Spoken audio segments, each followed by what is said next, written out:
Buongiorno, anzi buon pomeriggio a tutti. Io sono Giovanni Liberatore e ho l'onore e il piacere di moderare questa sessione su gli ecosistemi nel turismo. È una giornata direi ideale perché il 20 marzo è equinozio di primavera, quindi speriamo con questo dibattito di portare ad una fioritura delle nostre start-up sul turismo. Ma non voglio rubarvi tempo perché abbiamo 3 ospiti di eccezione, quindi inizio con chiamarli uno a uno. Il primo è John Matson, eccolo, è il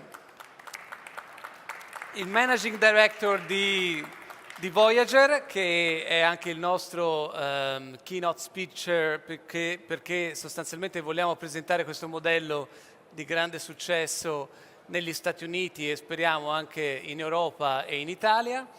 E insieme a John, che prego di accomodarsi, abbiamo Laura Scaramella, che è Investment Director di Invitalia Venture. Ciao Laura, e con lei avremo un punto di vista delle agenzie governative, sempre ovviamente attinenti agli ecosistemi turistici, e infine Antonio Perdichizzi, che è CEO di Tree, quindi un sostenitore dell'open innovation applicato anche al turismo. Bene, allora io direi veramente di procedere subito con il modello di Voyager. Voyager è un ecosistema, è un ambiente in cui sono ospitate o comunque hanno collaborazioni società, start-up che si muovono verticalmente sul turismo. Quindi è una delle esperienze, direi, uniche in cui c'è una verticalizzazione così importante. Poteva essere un modello rischioso, poteva cioè avere delle difficoltà, e invece dopo pochi anni abbiamo dei numeri che ora John ci presenterà, che sicuramente sono impressionanti e che quindi vogliamo, limitatamente al nostro slot a disposizione, cercare di approfondire. John, la parola è a te e se vuoi darci un inquadramento di quello che è il modello e la vita di Voyager che tu segui quotidianamente. Absolutely. Hello, everyone. Nice to meet you all. I thought it'd be helpful maybe to talk a little bit about my background and why I'm here and talking about innovation ecosystems in the first place. But as Giovanni already mentioned, I'm the managing director for Voyager HQ, which is what we call a startup club for startups in the travel, tourism, and hospitality industries specifically. So this is our logo. And I thought I would tell you a little bit about why we launched this and where it's gone over the last several years as it's developed. So my background actually wasn't in travel. It was in building innovation ecosystems and support systems for entrepreneurs in the New York City tech ecosystem. I just said ecosystem 3 times, I think. Prior to Voyager, I had run marketing for a startup incubator for the city of New York called the Made in New York Media Center, focused on media technology initiatives. So this was across anything in virtual reality, augmented reality, content streaming, anything along those lines. And it was the city's initiative to try to incentivize further production of media in New York, and to essentially just stamp it further into the media capital of the world, as it likes to identify. And what we had seen was that there was a lot of ways that a government subsidized nonprofit with corporate sponsors would have some hurdles in terms of supporting entrepreneurs on a regular basis. We had a beautiful co-working space, an event space. We ran great programming, amazing team there. But there was things that frustrated not only us, but other programs in New York. And most of that was around how do we make these programs, these startup ecosystems, financially sustainable themselves, without aligning necessarily to outside interests. Basically, how do we be founder-focused and still be economically viable? So out of that, a few other people who are very interested in this topic, people like Techstars in New York or ERA, or the Rise Accelerator that was backed by Barclays. We all came together and started doing meetup groups just literally about this programming. And sure enough, that became a nonprofit just focused on the management teams of the innovation programs in New York, and networking and developing those management teams so that they could better serve the founders in their individual communities. New York in particular's ecosystem was very well suited for vertical specificity. We have amazing finance and industries across the board, and as you can imagine, a media tech incubator at the time was even really new. So that is where we learned a lot about the opportunities that could be existing across different types of models, equity-backed, real estate, different forms of revenue streams for these programs themselves. At the same time, I had the fortune of running Startup Grind New York with my co-directors, which is a global community that brings together entrepreneurs in over 600 cities. On a monthly basis, they do events, they have global conferences. It's a wonderful organization. And I saw at the same time as I was working as this head of marketing for an incubator, launching this nonprofit, and then also involved in this community organization, just how impactful community really can be. So, how does this all relate to tourism?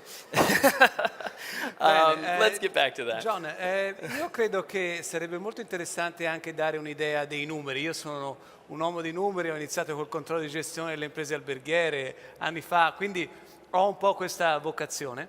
E quindi so che tu hai una presentazione, la possiamo lanciare e vedere quali sono i primi risultati importanti di Voyager. So I think there's supposed to be a translation, and I don't know if it exists.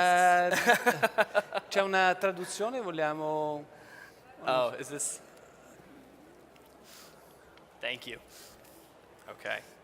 So we're going to do backwards a little bit. Okay.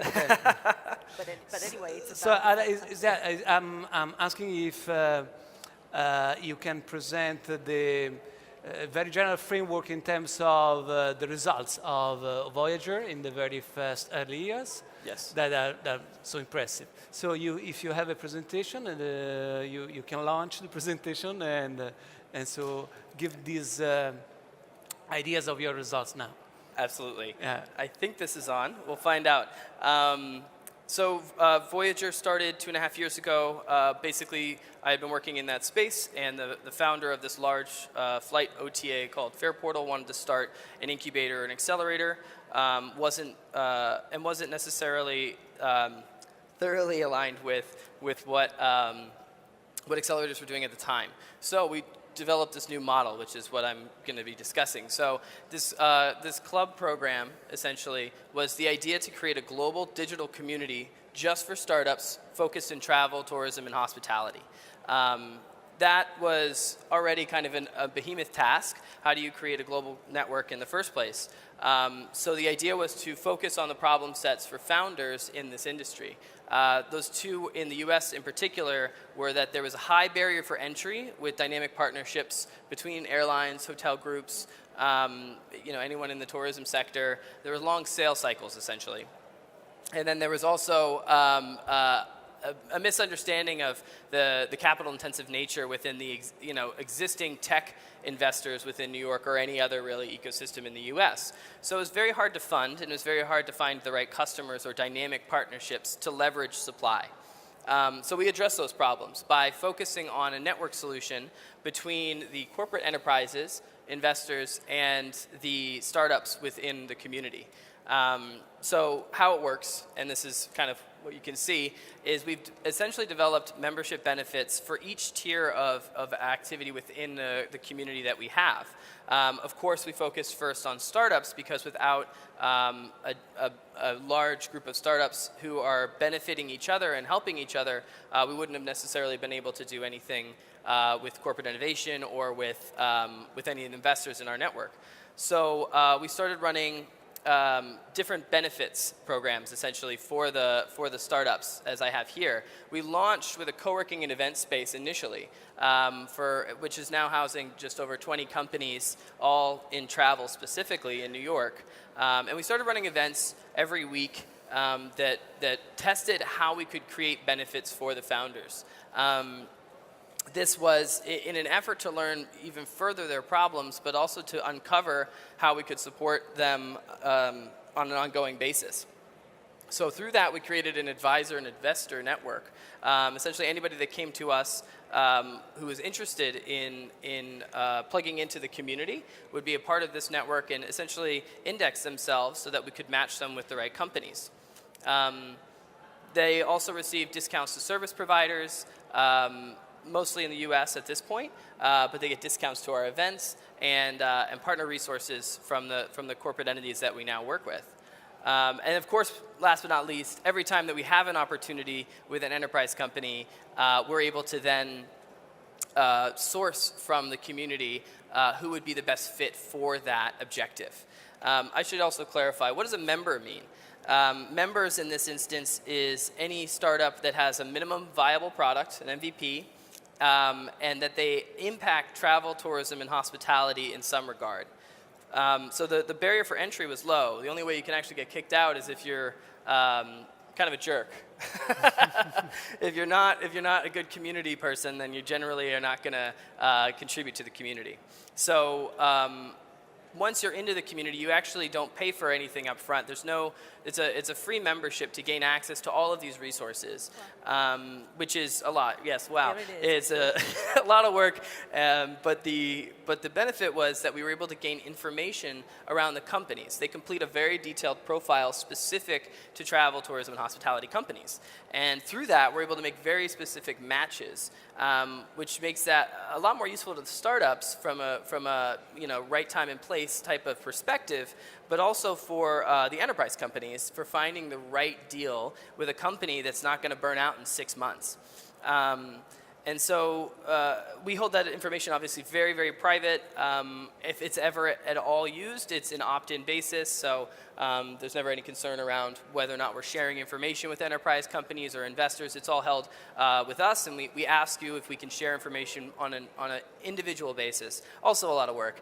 But the payoff is that the value creation was so much more significant by doing these one-on-one relationships rather than saying, hey, let's start a 3-month program, large airline, and at the end of it, I promise innovation is going to happen.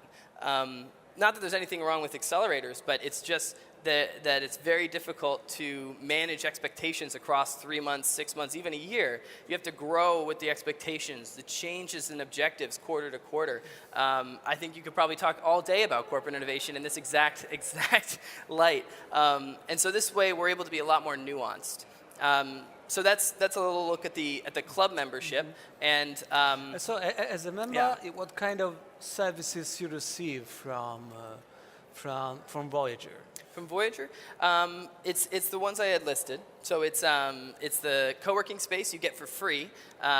If you get a dedicated desk, if you work there day in, day out, you do pay for that. But that's also subsidized. So we went under market rate to make sure we had a very quality. Market rates in New York are quite unsustainable. Yeah, I think the market rate for a desk right now is $600 in New York. For what, per month? For one dedicated desk per month. That's the going market rate. So we're at $325 per desk per month. Good deal. Which is a great deal, Yeah. but it's hard to get in. So that's the coolest part. But yes, we have the clubhouse, which is where we do a litany of different programs. So if you're in New York, you gain access to these events that are focused on maybe a private pitch session we've done with Lufthansa, with American Airlines, with Booking.com, JetBlue Ventures. We bring in these companies and curate startups that make sense for them, and then we do a networking event that allows the members to meet with them as well. Can we see the main sponsors you have? Slide? Absolutely. Okay. This is a look at what the membership looks like, but I can also talk a little bit about that. These are some of our partners. We actually have even more than this, but these are the ones that I don't have to get permission before we go on to BTO and talk about it. So these are companies that we work with in different capacities. Amadeus and Sabre as an example, obviously competing companies, but we can work in a very similar capacity as we do with the startups. Imagine short-term luggage storage startups. There's no shortage of them coming to market right now. How do you have 6 of those in your membership and not signal who's going to be the winner? It's by holding the information private and making sure that you've matched them with the right person so that they all have a fighting chance at creating value to the travel industry, which is generally the mission of us. And we do similar with Sabre and Amadeus and Fairportal, Air Canada. So this is just a sampling, of course. Sure. Can we go back a while to the numbers of the club? Yeah, this one. Can you just give some highlights, explaining something? Because I see this number, for example, 1,115 startups. Clarification is good. So we have nearly 1,500 members, but that can be co-founders and sometimes a head of business development that is on the founding team, perhaps. Will also be a member because they're the ones who are going to leverage the resources the most. So that's across just over 1,000 startups. That's how many startups have been past MVP, have been vetted through the application process, and have completed a profile in those countries. So now there's a long tail to that, as you can imagine. And what we found was that there was concentrations of startups in different cities, some that are the usual suspects, but others that were quite surprising, at least to us initially. We had no idea how many startups there would be in the travel industry when this all started. It was all about quality, not about quantity. So with this, you can see that we have a big concentration in New York City, as you imagine. But San Francisco, I mean, we have well over 100 different members in San Francisco. In London, that's our 3rd largest city, somewhere near the same number. And so it's been very interesting to see where these concentrations of communities had the opportunity to grow, which is something we were talking about. Yeah. We're starting to expand into offerings what we do in New York to other cities. Not in the same exact resources, because we want to be able to provide value first before we take that step. But we're actually launching this thing, which is .events. It's Voyager HQ .events. So the idea is that you can decentralize this community and make local impact for each city that the members are in. So if we have a high concentration in San Francisco or London, then we can launch a monthly event series there that at least networks and develops the travel founders in that local community. And that's how we're able to bring benefits to them in a similar capacity to what we've done in New York. Mm-hmm. So now we've launched San Francisco, Austin, Texas. These are all in the US at this point. And then we just partnered with JetBlue Ventures to launch Boston, Massachusetts as well. So yeah, this is what we're looking to do in terms of also how it could make sense for everybody in the room. Yeah. Absolutely. This is something we will talk about again. Sure. in very shortly, because of course we are interested in understanding how to import this model in Italy. But vorrei adesso, proprio parlando dell'Italia, e poi torneremo a Voyager, chiedere a Laura, come responsabile di agenzia governativa, quindi partner pubblico che si occupa del sostegno e degli investimenti nelle start-up, che cosa sta succedendo a proposito del turismo, no? Quindi come voi avete in qualche modo approcciato questa... mi concedo un aneddoto: io quando ho iniziato a fare ricerca in turismo nel 90, tutti mi dicevano no, ma devi parlare di banche, devi parlare di industria, devi parlare di servizi innovativi, non parlare di turismo perché... Ecco, per fortuna chi fa ricerca all'università oggi non deve passare da queste forche caudine, ma non so, ecco, per quanto riguarda il mondo degli investimenti, Sì. se questo gap ancora esiste. C'è. Allora, vabbè, io ovviamente, innanzitutto, buongiorno a tutti e ringrazio per l'invito. Allora, io rappresento Invitalia, lavoro per Invitalia Ventures, quindi di fatto Invitalia è l'agenzia governativa che si occupa di attrazione della finanza e di sviluppo dell'impresa.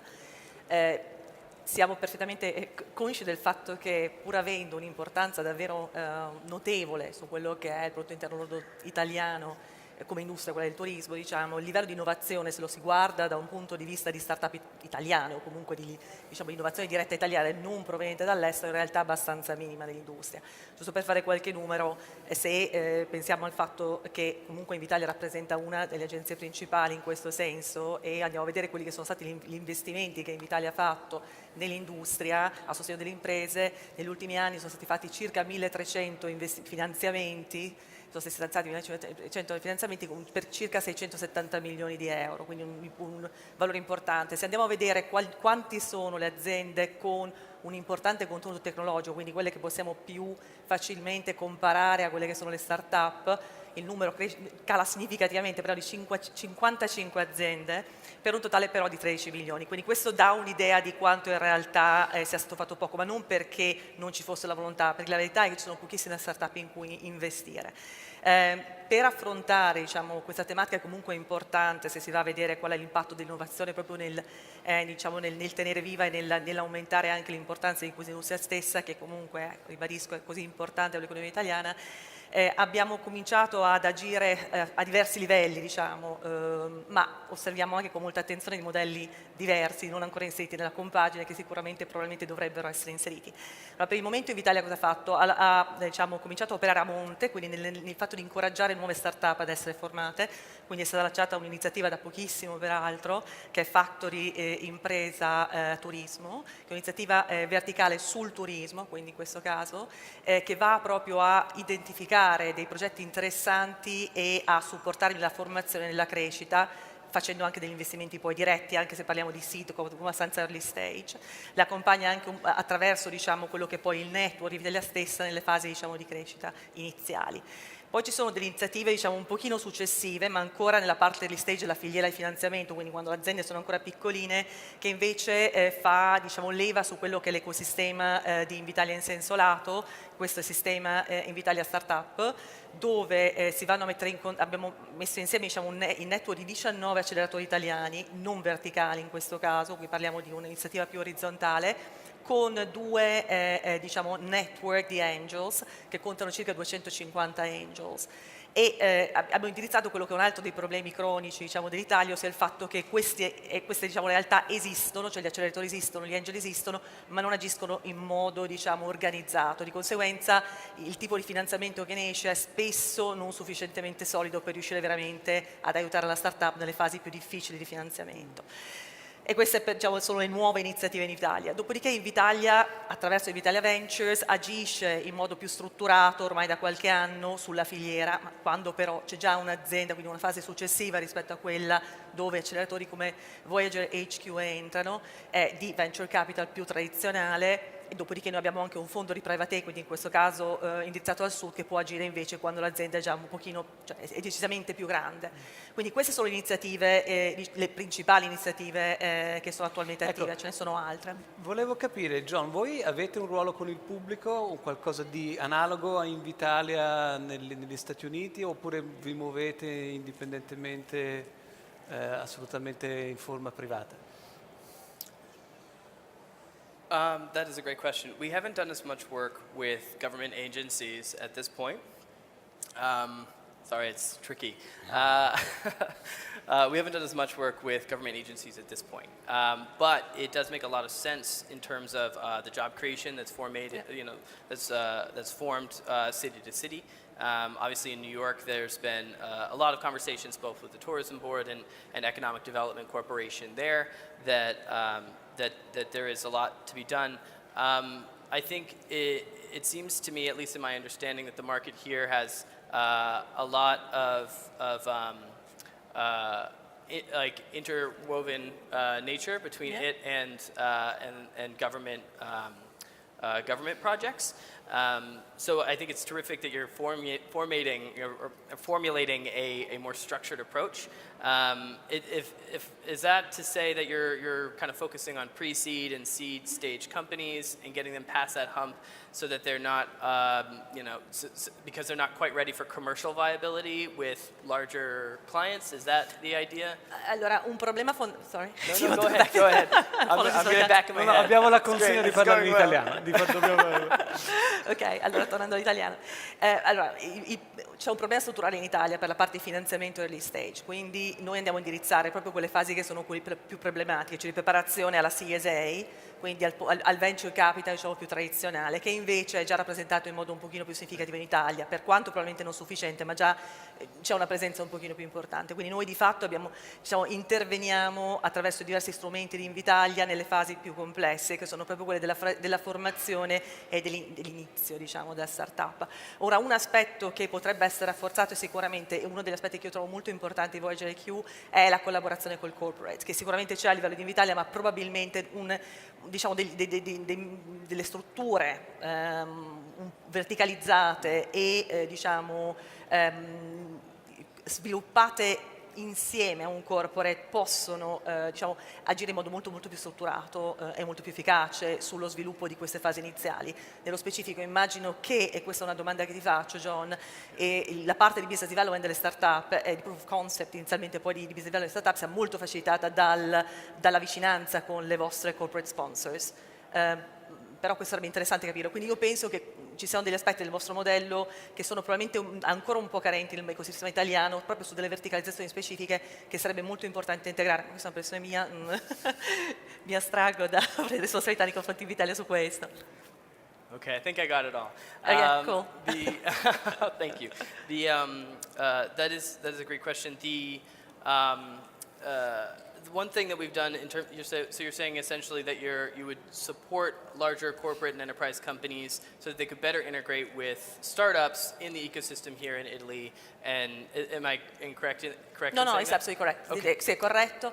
C'è un'altra dimensione che è quella, c'è uno scambio, da un lato è open innovation parte corporate, dall'altra però è anche il fatto di aiutare le start-up a crescere in un modo più, focalizzato, quindi sia perché comunque hai clienti, sia perché capisci quale può essere lo sweet spot, no? La value proposition viene comunque rafforzata. So one way that we in the early day, in like very original concept, we knew that we wouldn't be able to even provide value ourselves to larger enterprise companies because, and this could be even independents or smaller, or even SMEs, but we couldn't create value for suppliers right away. So one thing that we focused on was getting later stage companies, Series A, Series B, Series C companies, to give back to the community right away.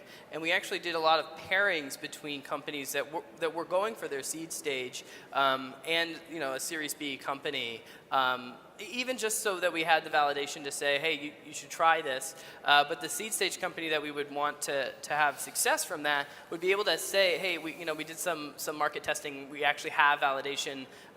We see where the product market fit is, and that might be a way of hop skipping, because I think it's going to be it will inevitably be still a struggle on those early stages if you get the enterprise companies involved early. That makes complete sense. Bene. Yeah. Sorry, I can talk all day. Okay. No. Absolutely. If we had the whole day, it would be perfect. Antonio, vorremmo invece avere il tuo punto di vista, perché tu ormai operi da 7 anni, hai creato Tree, che è una esperienza proprio di supporto per l'open innovation. Ecco, se intanto ci racconti in grandi linee che cosa è successo in questi 7 anni e con particolare riferimento alle start-up nel turismo. Certo, grazie anche da parte mia per l'invito, è un piacere essere qui. Se siete d'accordo proverei a dare a questa platea, che è fatta da operatori del settore, un po' di chiave di lettura sul mondo delle start-up, dell'innovazione e del turismo. Allora, innanzitutto parto velocemente dalla brutta notizia. La brutta notizia è che in Italia non c'è un'esperienza come quella di Voyager, ma non solo in questo settore, in tanti altri settori, perché il nostro ecosistema non è un ecosistema maturo, come saprete, come immaginerete, rispetto a partner. Stati Uniti sono proprio un altro ordine di grandezza, no? Cioè una scala ben oltre il per 10, più vicina al per 100 di quanto viene investito in più, ma anche rispetto all'Europa. Solo per darvi dei riferimenti, UK, che purtroppo stiamo perdendo, no? Prima almeno era Europa, però investe in scale up circa 30 billion, Francia e Germania insieme sono più piccole di UK, 27, poi ci sono i Nordics, quindi Finlandia, Svezia eccetera, che investono per 12-13 billion, e l'Europa del Sud nel suo insieme, di cui l'Italia non fa la parte del leone, neanche 5 billion, quindi capite che anche solo in Europa c'è una grandissima distanza. Con questo cosa voglio dire? Che nel settore della crescita e della creazione di start-up a livello internazionale, come nel turismo, è assolutamente necessario, perché un settore, adesso ci arrivo, in cui la dimensione e la espansione conta più che in altri, probabilmente possiamo non essere in questa fase il player migliore. Può sembrare un controsenso, l'Italia è un ottimo, cioè l'industria del turismo in Italia pesa tanto, potrà pesare sempre di più, ma questo non vuol dire che possiamo avere le condizioni per far nascere dei player globali, o meglio, speriamo, siamo sicuri che nascano, ma è forse più difficile che da altre parti. E questo per un motivo in particolare, perché le nostre grandi imprese del turismo non sono dei player mondiali, ne abbiamo troppi pochi, forse quasi nessuno, nel senso la nostra compagnia di bandiera non è che poi riesca a crescere tanto all'estero, lo sappiamo, eccetera. E quindi ci manca un po' quella filiera industriale e collegata molto al mondo, che quindi possa supportare un'espansione internazionale. Ma e quindi magari ci mancano anche poi le aziende che acquisiscono, però voglio dire, questo che può rappresentare un elemento di criticità, vengo adesso a tutte le notizie positive, che sono tante, ovvero il turismo è un ottimo settore su cui fare impresa. Magari non voglio parlare a voi, se c'è qualche imprenditore che sta lavorando a una grande scale up, che sarà il prossimo unicorno, magari non troverà interesse nelle mie parole, però forse tutti gli altri sì. Ovvero il turismo è, lo sapete voi meglio di me, un settore di forte avanguardia nella sperimentazione. È nel turismo che si sono sperimentati concetti come il low cost, come il last minute, come i feedback, come la sharing economy. Trovano il digitale, le nuove esperienze, le tecnologie nel turismo una anticipazione spesso rispetto ad altri settori industriali, e questo quindi, essendo un settore di avanguardia, è molto positivo per chi ha voglia di fare innovazione e per chi ha voglia di sperimentare, quindi il settore va molto bene. Nel nostro paese diciamo sempre alle start-up che nascono, insomma le nuove aziende nascono per risolvere dei problemi, no? Per cogliere delle opportunità. Ecco, siccome nel nostro paese abbiamo qualche problema, nel senso che tutta l'industria e tutte le infrastrutture necessarie, soprattutto in alcune aree del paese, non sono complete, non sono perfette. Il turismo è un'industria che ha bisogno di tutte le altre industrie che funzionino perfettamente, penso al sistema dei pagamenti, penso naturalmente alle infrastrutture, quindi nell'intersezione tra il rapporto tra tutti questi ambiti ci possono essere delle opportunità di business. E secondo me, parlo a una platea appunto di operatori del settore, ne vedo due grandi modalità. Una prima modalità è quella dell'aiuto. Credo che ci siano tantissimi professionisti, consulenti, persone molto appassionate, molto competenti e capaci che colgono le anticipazioni di quello che sta succedendo, a volte prima di chi ha chiamiamola tradizionale impresa turistica, per propensione, per passione, per professionalità, e quindi c'è un mondo di professionisti, freelance, consulenti che aiuta le strutture esistenti. Ecco, qui a loro vorrei dare una chiave di interpretazione. Si diceva questa mattina in apertura proprio qui, la rete ci insegna o ci obbliga a fare rete. Io credo che nella evoluzione del digitale, dell'innovazione del turismo, la complementarietà di diverse competenze sia ancora più importante che in passato, e quindi non basta essere esperti di turismo, ma dobbiamo essere esperti contemporaneamente di digitale, dobbiamo essere creativi, dobbiamo essere esperti nelle experience, quindi nel disegnare le giuste customer journey, nel disegnare queste esperienze. Vedete che sono tante cose, può essere non facile che una persona sappia fare tutto. Vedrei molto positivamente il fatto che competenze diverse si aggreghino per creare degli non studi professionali ma start-up, ovvero delle aziende che possano fornire servizi a chi ha gli asset, le strutture, le pubbliche amministrazioni, perché insieme, diventando un'azienda, si possono fornire molti più servizi, lo si può fare in modo più efficace ed efficiente. Potete chiedere dei finanziamenti, potreste avere degli investitori, nessuno investe, un venture capital o un fondo non investe mai in un singolo, no? Ma investe in un team, e quindi in un team si può iniziare a creare azienda e potreste essere molto più forti come proposta di valore nei confronti dei vostri clienti. E visto che il turismo è un'industria importante in Italia e magari crescerà, secondo me ci sarà sempre più bisogno di buoni partner che aiutino gli imprenditori che hanno gli asset nel fornire le migliori esperienze possibili ai loro clienti. Quindi chi aiuta, immagino che possano nascere moltissime startup su questo. Un secondo modo è invece quello di creare qualcosa di completamente nuovo. Come dicevo prima, magari non qualcosa in assoluto che scali a livello internazionale e mondiale, ci vorrebbe il digitale per quello, e forse quella partita l'abbiamo in parte già archiviata con i colossi, no? Americani o europei, ma l'Italia è un paese che, proprio perché è molto interessante dal punto di vista del turismo, può essere un buon paese dove sperimentare. Ecco, io li vedo molto sulla tecnologia. Ci aspetta una rivoluzione che molto a breve, ormai un anno circa, potrebbe portare nuovi elementi, è quella del 5G.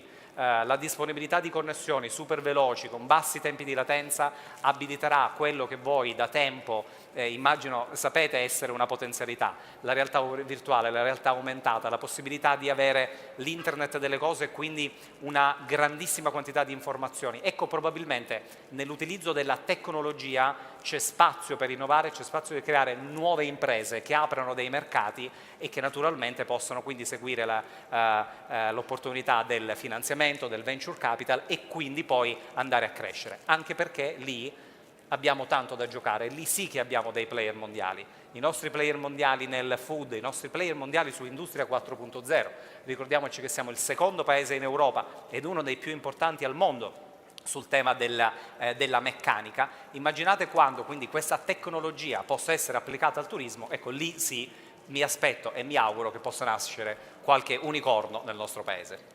Bene, grazie.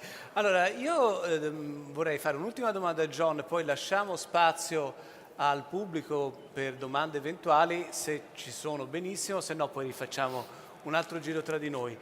Una cosa che volevo che John puntualizzasse è una cosa che mi ha detto ieri sera a cena e che io non avevo scoperto quest'estate a New York quando sono andato a Voyager, ed è che stanno affiancando all'approccio tradizionale membership, vieni con la tua startup, con la tua idea, poi noi ti mettiamo in contatto, ti diamo i servizi, ti facciamo crescere, e anche ossigeno con la finanza, possibilmente. L'approccio che mi raccontavi ieri sera è parallelo ed è molto interessante, cioè voi individuate inizialmente un problema, o state iniziando a farlo, individuate un cliente, individuate uno sponsor finanziario e poi andate in cerca di competenze per risolvere questo problema. Ho capito bene? Still going. That is right. Yes. So so one thing that's really compelling is that we're able to, since we have so much information around the founders in our network, and we are able to work across multiple partners, we're able to find addressable market issues. So essentially needs of customers, needs of travel companies across the board. If I say, hey, major airline carrier, tell me your 4 objectives. Usually this is all under NDA and I can't talk about it on stages and stuff, but here's one that's too narrow, one that's too broad. This one's great for startups in our community. You should be looking for vendors and new technology solutions to source for this opportunity. But the other one, it doesn't exist. It's like, I'm sorry, I haven't seen it yet. At least in 1,000 startups, I haven't seen this one thing. So we're able to identify that's a addressable market opportunity. And should I go through the whole thing as we were talking about? Yeah. Essentially, because we know the problem, and we already know who the customer would be for that problem, because we're literally hearing that problem from the customer itself, the airline or the hotel group or the DMO perhaps.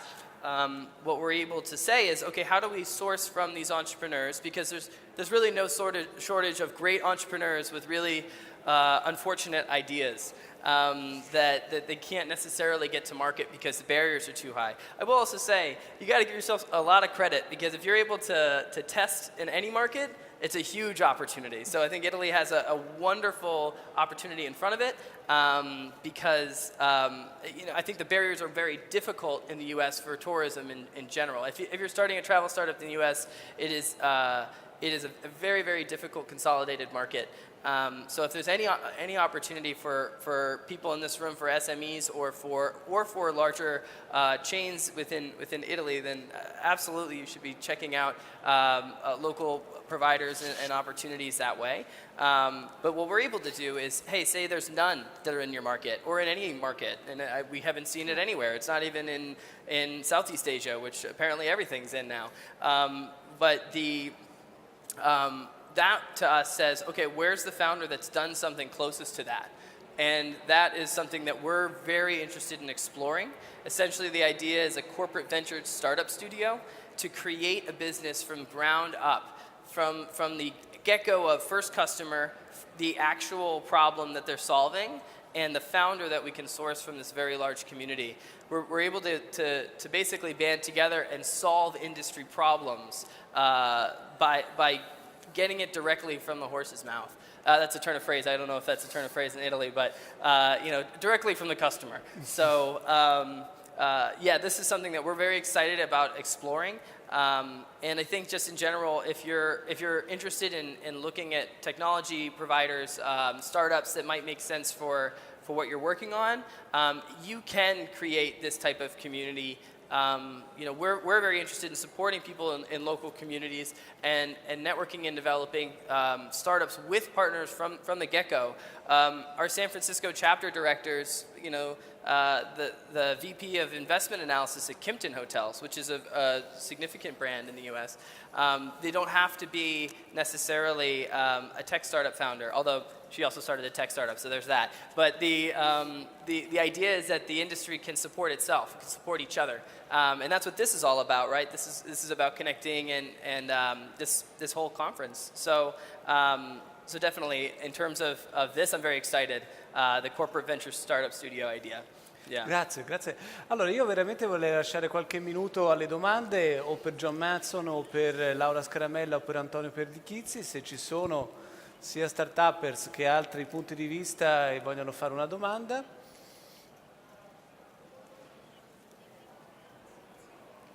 Da qui siamo abbacinati, non riusciamo bene a vedere se qualcuno alza la mano o è interessato. Mi sembra di no, di non vedere, e allora facciamo un altro giro tra di noi. Ad esempio, John, ci racconti proprio, magari ognuno di voi ci racconta delle idee di startup che hanno particolarmente impressionato, su cui state lavorando, ovviamente tra le tante che potete ricordare.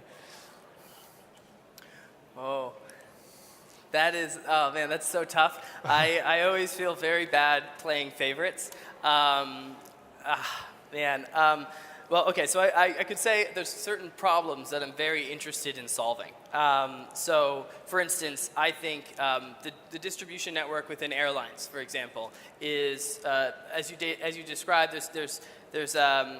There's some existing infrastructure issues that exist there, amongst many infrastructure issues that any city would have, or technology would have.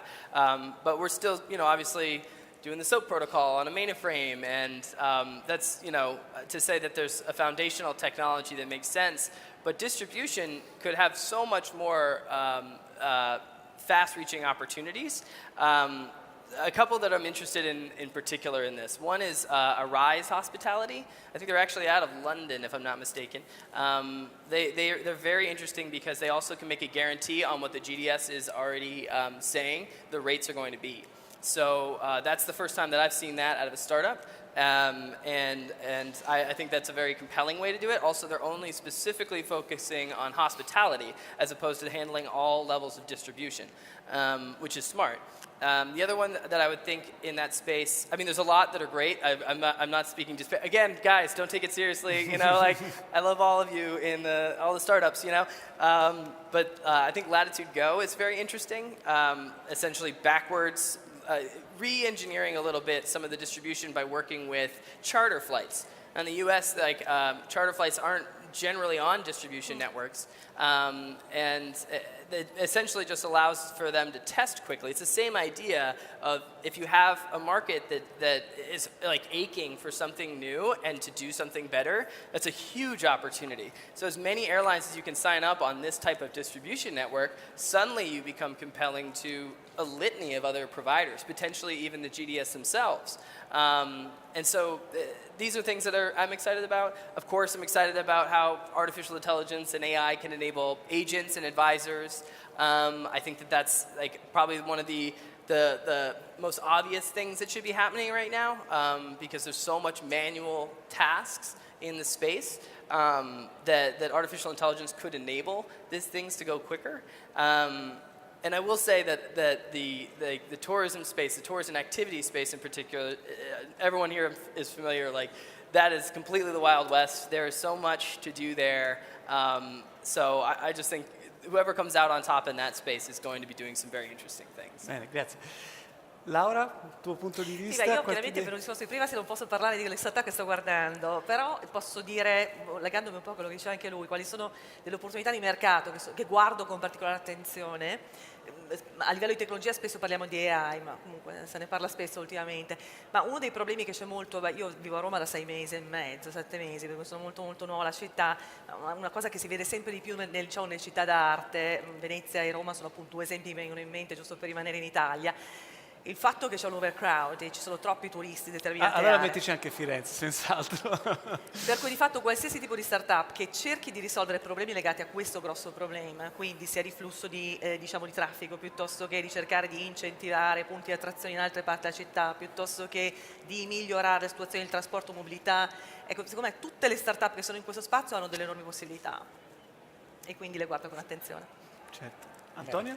Noi stiamo lavorando giù a Catania, abbiamo un acceleratore dedicato al futuro della città, insieme con un'iniziativa che facciamo insieme con Team, e abbiamo anche un Business Innovation Center con un player tecnologico che è Huawei, e abbiamo tanti dispositivi sull'IoT. Ad esempio alcune startup stanno lavorando tra questi showcase e questi dispositivi alla maniglia intelligente che può abilitare ad esempio comandandola da remoto tutte le case vacanza, no? o i B&B che poi mettiamo sulle altre piattaforme, però può aiutarlo a rendere domotico, piuttosto che sensori di rilevamento di fumo, quindi anche temi legati alla sicurezza, con device che costano molto poco, non hanno bisogno di alimentazione, perché appunto col 5G i dispositivi dureranno 5, 6, 7 anni e quindi poi li sostituiremo soltanto dopo tutto questo tempo, e quindi può abilitare piccole strutture ricettive o addirittura case a essere più sicure, a essere connesse,